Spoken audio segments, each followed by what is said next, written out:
Welcome tout le monde, c'est Nova Executor, on se retrouve pour un nouvel épisode de Le Moment Histoire. Donc voilà, la partie 2 donc sur le cinéma. Donc on va tout de suite attaquer, j'ai pas grand chose à dire, j'ai pas vu vos retours sur l'épisode un puisque j'enregistre le commentaire le lendemain en fait, il me semble que j'avais enregistré le premier commentaire ou un ou deux jours après, bref, on s'en fout.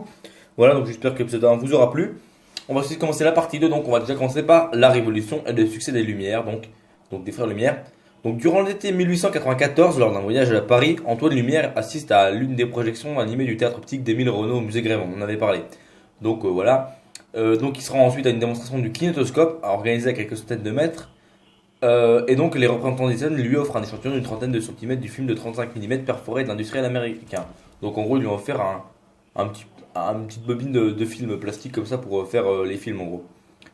Donc, il est émerveillé par le kinétoscope d'Edison. Et il revient à Lyon donc persuadé que que le marché des machines d'enregistrement et de représentation des films en mouvement est à portée de main et que ce marché est riche de promesses commerciales. Donc les projections du théâtre optique et les réactions du public l'ont convaincu que l'avenir, tout simplement que l'avenir c'est un petit peu le cinéma quoi. En fait, pour lui l'avenir c'est pas le kinétoscope qui est vu par un seul spectateur à la fois. Lui, il verrait plutôt projeté sur un grand écran, donc devant un grand public. Donc voilà. Euh, donc voilà, après il y a une interview conservée à l'Institut national de l'audiovisuel. Donc Auguste Lumière raconte comment son frère Louis a eu dans la nuit l'idée du mécanisme du cinématographe. Donc il commence par se rappeler ces années. Ce n'est pas sans son émotion que je reviens à cette époque lointaine où le kinétoscope d'Edison avait été livré à la curiosité publique. Voilà, puis donc là, ce qui est évident, c'est la nouveauté, le bouleversement donc, des films, ça leur a beaucoup inspiré.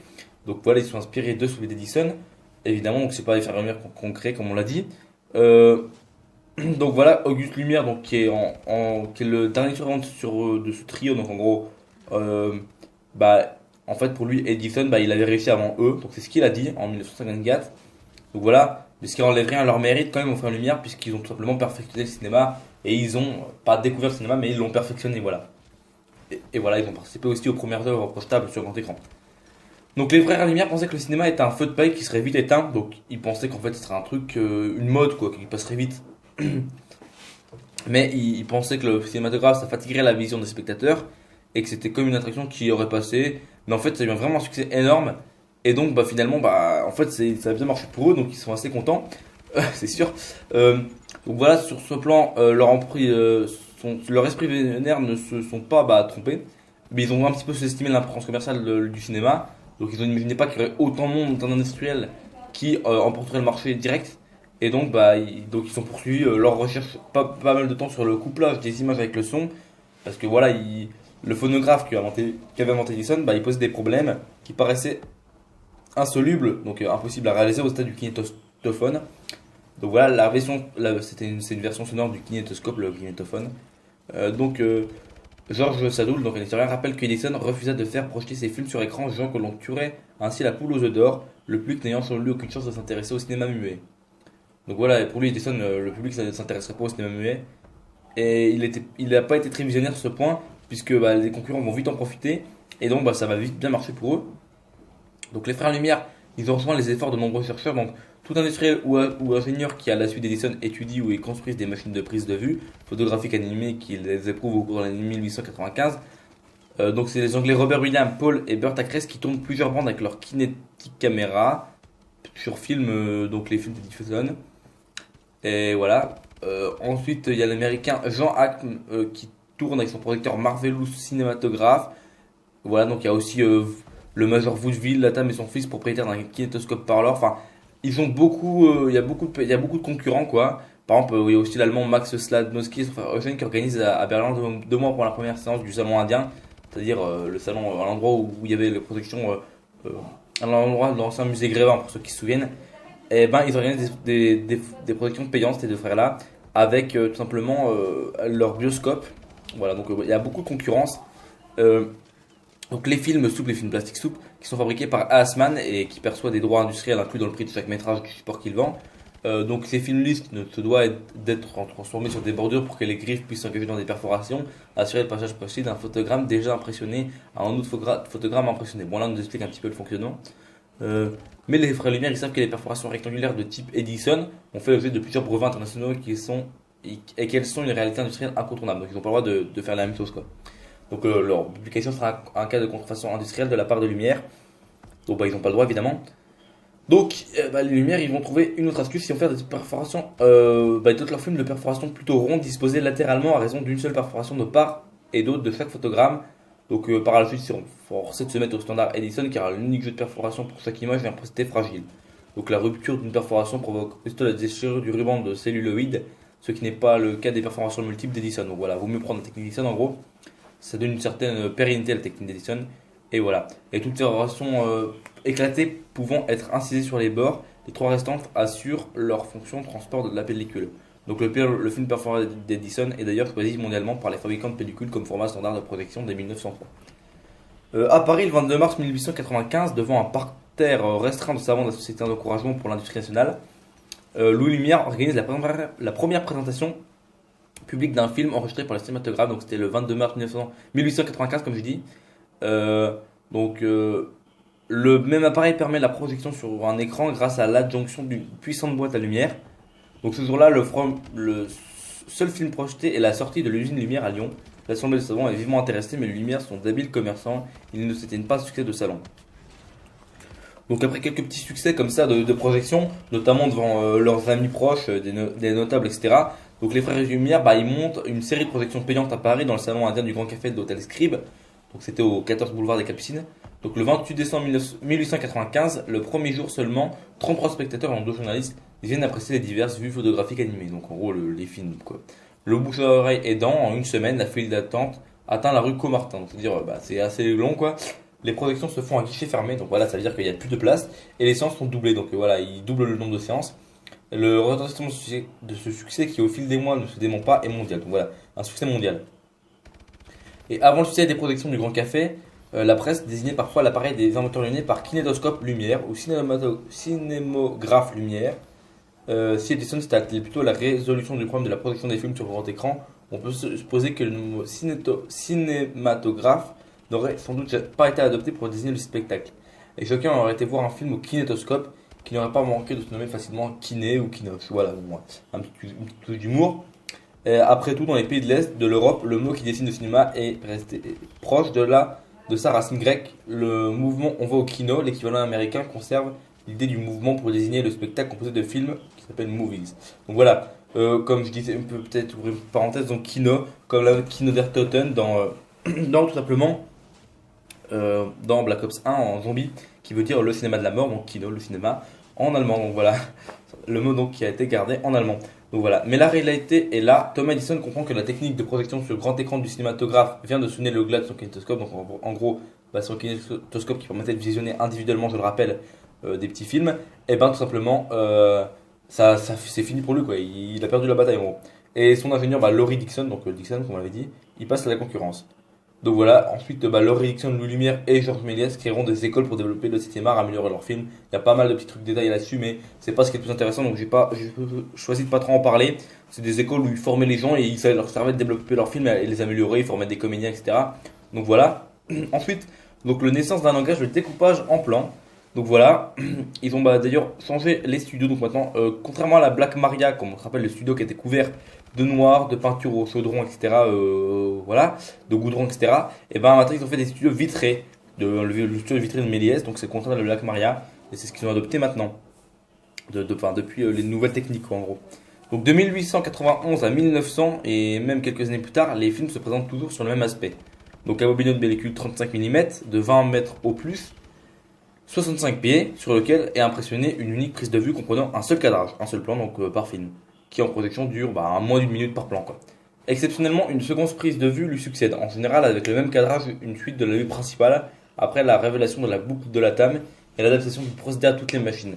Les forains qui projettent les bobinos prennent l'habitude d'en coller plusieurs l'un au bout de l'autre avec un peu d'acétone pour éviter de multiplier les arrêts nécessaires au rechargement de leur machine. Ce bout à bout sauvage ne passe pas inaperçu des créateurs, qui voient là une opportunité d'augmenter la durée de leur film et de mener un récit plus long. C'est ainsi que Georges Méliès comprend qu'il peut construire ses spectacles de vue photographiques animés en plusieurs tableaux. C'est l'appellation qu'il leur donne venue du droit du musical, donc les tableaux, c'est l'appellation qu'il leur donne. Le but c'est de coller bout à bout en un seul bobino. La durée du film passe alors de moins d'une minute à plusieurs minutes, donc ce qui est mieux. Mais il serait faux de voir dans ce bout à bout de tableau de scène la naissance du montage, car ces réalisateurs conçoivent de bout à bout comme une simple succession de bobinos. Donc ils font pas vraiment du montage en fait, ils font que mettre bout à bout quoi. D'ailleurs, Méliès ne manque pas à la prise de vue de commencer systématiquement chaque tableau par un fondu d'ouverture et de terminer par un fondu de fermeture. Un procédé imité sur celui des projections à deux lanternes magiques travaillant alternativement qui préfigurent les diaporamas actuels. C'est ce que Méliès nomme un changement à vue, comme si les fondus encadraient chaque numéro d'un spectacle dont d'invisibles machinistes modifieraient les décors en une fraction de seconde. Donc voilà, c'est un peu les transitions en gros. Donc ce qu'ils faisaient, les fondus. Le son au cinéma. Donc le son, on va vite en parler. Hein. Le son apparaît dans les années 1900 au cinéma, même s'il est l'objet de débats et de controverses. Et on peut noter que les films muets ne sont jamais vraiment muets, puisque le son et la musique sont là au bon moment. Donc si vous avez déjà vu un Charlie Chaplin par exemple, Charlie Chaplin, dans les films de Charlie Chaplin, il y a quand même des petites musiques et tout en fond. Donc c'est pas vraiment un film muet. C'est un film muet, mais c'est pas un film sans son. Voilà, faut pas confondre, hein, vous comprenez. Donc voilà. Ensuite, on va parler de la couleur au cinéma, donc il y a un peu plus de trucs à dire. Donc l'apparition de la couleur au cinéma, elle est plus difficile à dater que celle du son. Donc dès le début du cinéma, on a colorié la pellicule image par image à la main pour obtenir des projections en couleur, donc un peu ce que faisait Georges Méliès pour faire un petit peu des dessins animés, donc vers les années 1896. Au pinceau tout d'abord, puis on passe très vite à la technique manuelle du pochoir et plus tard de façon mécanique. Donc voilà, c'est-à-dire au début c'était main, puis après c'était les robots qui le faisaient en gros, ou par industriel quoi. Le travail à la chaîne gouverne la fabrication des films, donc on vient d'en parler. Les tâches minutieuses et le coloriage au pochoir des photogrammes, image par image, sont réservées aux femmes qui, avant la guerre, intègrent la condition ouvrière. Donc voilà, les femmes qui s'occupaient de colorier tout ce qui était les trucs de film. Les procédés évoluent. Dès le début du cinématographe, donc du frères Lumière, on a cherché à lui donner des couleurs, tout simplement. Donc dès le début, on a cherché à avoir des couleurs. Et les copies d'exploitation sont coloriées à la main, image par image. Le film qui paraît, bon, ça c'est des petits détails. Alors, un film qui paraît bleu, c'est en fait un film qui est noir et blanc, hein, à l'époque, hein, je parle bien sûr. Seuls sont coloriés en jaune la robe de la femme, en rose les fanions, en orange la fumée du coup du revolver par exemple. Le système des films en couleur donc. Jusque vers les années 50 où apparaîtra la pellicule couleur. Donc voilà, avant il n'y a pas de pellicule couleur. La plupart des films sont tournés en noir et blanc, donc avant les années 50, comme on l'avait dit. Et on peut aussi noter que la couleur, ça fait des controverses. Il y en avait qui étaient contre la couleur parce qu'ils pensaient qu'il fallait pas mettre de la couleur dans le film, tout simplement. Ça faisait peut-être trop réel ou quoi, voilà. Et les gens pouvaient peut-être confondre la réalité, tout ça, etc. Ok, ça fait qu'il y a encore de controverses, mais de toute façon aujourd'hui tout fait objet de controverses, donc voilà. On va maintenant parler du cinéma numérique. Donc jusqu'en 2005, un nombre extrêmement réduit de cinémas sont dotés de projecteurs numériques. À partir de 2006, du fait de la mise en place aux États-Unis de mécanismes aidant les cinémas à procéder à cet investissement, survient le décollage commercial de cette technologie. Outre-Atlantique, c'est-à-dire de l'autre côté de l'Atlantique, pour ceux qui ne savent pas, j'explique quand même, hein. Puis dans les autres pays, en Europe et en Asie notamment. Fin 2009, le succès planétaire du film de James Cameron Avatar, que je pense qu'on a tous vu, plébiscité dans sa version relève 3D, donc évidemment, il y a beaucoup de pubs autour de ça, de sa version en 3D, et voilà, et les gens vont les mieux le voir en 3D. Donc ça a provoqué une forte accélération des investissements des cinémas pour s'équiper, donc les cinémas sont équipés au numérique, c'est-à-dire pour voir des films 3D, des films de meilleure qualité, etc. Donc l'investissement progressif du coup des projecteurs numériques permettant, écrit Claude Forest, le traitement numérique de la lumière pour ces projections. Donc voilà, ça permet un meilleur traitement numérique de la lumière pour les projections. Donc ça rend possible et envisageable un déploiement intensif d'un parc de dernière génération, c'est-à-dire vraiment des cinémas vraiment de dernière génération avec une qualité très bonne et voilà, puis le 3D quoi, le promouvoir au maximum. Donc ensuite le cinéma au niveau économique maintenant, donc on a pas mal de trucs à dire là-dessus. Donc tout d'abord, le nombre de films produits par an est estimé à 500 pour Hollywood et s'élève à 800 voire 900 productions pour Bollywood. Donc Bollywood, pour ceux qui ne savent pas, c'est notre studio, hein, un autre gros studio. Bollywood serait donc amplement plus productif que Hollywood. Mais c'est peut-être dû à une large distinction de budget. Parce que voilà, c'est pas le même budget. Ce dernier en moyenne d'environ 70 millions de dollars aux États-Unis et seulement de 2 millions de dollars en Inde. Autrement dit, les moyens financiers de ces deux industries sont loin d'être équitables. De plus, les grosses productions hollywoodiennes coûtent 200 millions de dollars et 8 millions de dollars pour les productions bollywoodiennes. Donc voilà, c'est pas la même chose en Inde et aux États-Unis. Encore une fois, des inégalités financières sont démontrées. Bien que Hollywood ne produit qu'une fraction du nombre de films réalisés dans le monde entier, il recueille 75% des recettes totales. Donc Hollywood, qui produit pas beaucoup de films dans le monde comparé à tout ce que tout le monde produit, il recueille 75% des recettes mondiales, les trois quarts. Et en outre, 50% de ses revenus proviennent du marché de l'étranger, alors que pour Bollywood, il est de 20%. Voilà. Pour ce qui est des films en Inde, il représente aujourd'hui 30% de la production nationale. Bon, c'est 30% seulement en Inde des films nationaux sont tournés en Inde, donc c'est bizarre quand même. Surtout qu'ils sont un très gros studio qui produit beaucoup plus de films que Hollywood, presque le double. À présent, donc quelques chiffres sur l'industrie quelques chiffres sur l'industrie du cinéma. Donc, Voilà, maintenant on va voir structure de certains marchés cinématographiques nationaux, ça peut être intéressant. Donc, le nombre de films produits. Donc pour l'Allemagne 75, l'Australie 31, l'Espagne 98 et les États-Unis 460. C'est pas en, il me semble, hein. La part dans l'industrie cinématographique, donc l'Allemagne 9,4%, l'Australie 8% et l'Espagne 10,1% et les États-Unis 96,1%. Donc voilà, national, hein, cinématographique national. C'est-à-dire que dans chacun de ces pays-là, par exemple en Allemagne, il y a 9,4% des films qui sont allemands qui passent en Allemagne. Et donc le reste, bah, c'est quand même le reste, c'est l'étranger quoi. Alors qu'aux États-Unis, c'est 96,1% des films qui sont produits aux États-Unis qui sont visionnés aux États-Unis en gros. Donc voilà. Ensuite, la part dans l'industrie cinématographique américaine. Donc en Allemagne, ça représente 80,9%. En Australie, 87,5%. En Espagne, 87,7%. C'est énorme. Part dans l'industrie cinématographique bollywoodienne. En Allemagne, 0,3%. En Australie, 1,4%. En Espagne, 2,0%. Et aux États-Unis, 0,7%. Donc vraiment, c'est très très faible. On peut maintenant citer la France. Donc bon, il y a encore 2-3 pays, mais on va juste citer la France. Il me reste encore 4-5 pays, mais bon, voilà, on va pas faire 50 000 fois des chiffres. Donc en France, le nombre de films produits par an, c'est 204, donc le deuxième derrière les États-Unis. Enfin, non, pas le deuxième, mais je veux dire le deuxième dans ceux que j'ai cités, parce qu'après, il y a le Japon qui en produit 282 et l'Inde qui en produit 857 par exemple. Donc la France, donc 204 films produits par an. Part de l'industrie cinématographique donc nationale, c'est-à-dire que 28,9% des films qui sont produits par les Françaises sont visionnés en France. Voilà, je vais y arriver. Et la part dans l'industrie cinématographique américaine, c'est 58,3%, donc c'est moins que les autres pays quand même, hein. Et part de l'industrie bollywoodienne, 1,2%, donc c'est beaucoup moins. On voit bien que le Bollywood représente beaucoup moins que Hollywood. Maintenant, on va voir les plus gros succès mondiaux au box-office. Donc, en premier, Avatar, réalisateur James Cameron, société de production 20 Century Fox, année 2009, recette 2 milliards 781 millions 132 032 dollars. Titanic de James Cameron, encore une fois, cette production c'est Paramount il me semble. 1997, donc l'année de ma naissance, 1 milliard 843 millions d'euros, 201 262 000 dollars. Donc voilà, 1 milliard 843 millions 201 268 dollars, je répète au cas où. Donc voilà, c'est énorme. Le Seigneur des Anneaux de Peter Jackson, de la société de production c'est New Line Cinema, en 2003, 1 milliard 119 millions 110 941 euros. Le Secret du Coffre, donc c'est un film que je connais même pas. C'est par Gore Verbinski de Walt Disney, 1 milliard d'euros, 1 milliard 66 millions 179 725 euros. Et ensuite, on a Toy Story 3 de Les Griffes de Disney Pixar en 2010, 1 milliard 63 millions 143 492 dollars. Donc c'est énorme. Et Star Wars n'est même pas dedans, donc je comprends pas trop. Peut-être qu'il a oublié de le mettre, la personne qui a fait ça sur l'article, je sais pas. En tout cas, Star Wars c'est quand même un succès mondial, voilà, mais j'en reviendrai à la fin. Vite fait, hein, très vite fait. Maintenant, on va voir les trois réalisateurs les plus récompensés pour leurs films. Donc il y a Martin Scorsese, celui qui a fait le film Shutter Island par exemple, qui a été cité 12 fois aux Oscars, hein, qui a eu 12 récompenses en gros. Quentin Tarantino, que tout le monde connaît je pense, cité 11 fois, et Clint Eastwood 11 fois aussi. Donc je vous conseille, si vous n'avez pas vu des films de Clint Eastwood, bah, regardez-les. Surtout Grand Torino, j'ai beaucoup aimé comme film aussi. Et après les films célèbres, donc il y a Star Wars, Il faut sauver le soldat Ryan, Il était une fois dans l'Ouest, Titanic, Intouchable, Le Seigneur des Anneaux, Indiana Jones, etc. Voilà, je vais pas tous les citer, mais ça c'est des films que j'ai pas mal aimé. Voilà, donc voilà, c'est la fin de cette vidéo. Alors, bon, je rappelle que je ne fais que parler du cinéma en gros, donc je n'ai bien sûr pas mis tous les détails, hein, évidemment. Donc voilà, laissez un like, commentez, abonnez-vous. Si vous voulez les sources dans la description, bah, je les mettrai peut-être, je sais pas. Si quelqu'un les demande en commentaire, je lui passerai les sources, voilà, parce que je les ai encore, les sources, il me semble. Et voilà, et donc c'est une petite vidéo un peu plus courte d'habitude, puisqu'elle fait que 20 minutes, là, donc voilà. Donc ça fait un petit peu moins que d'habitude, c'est mieux, parce que l'autre d'avant, elle fait 30 minutes, donc voilà. Donc voilà, je vous souhaite une bonne fin de journée, puis à plus.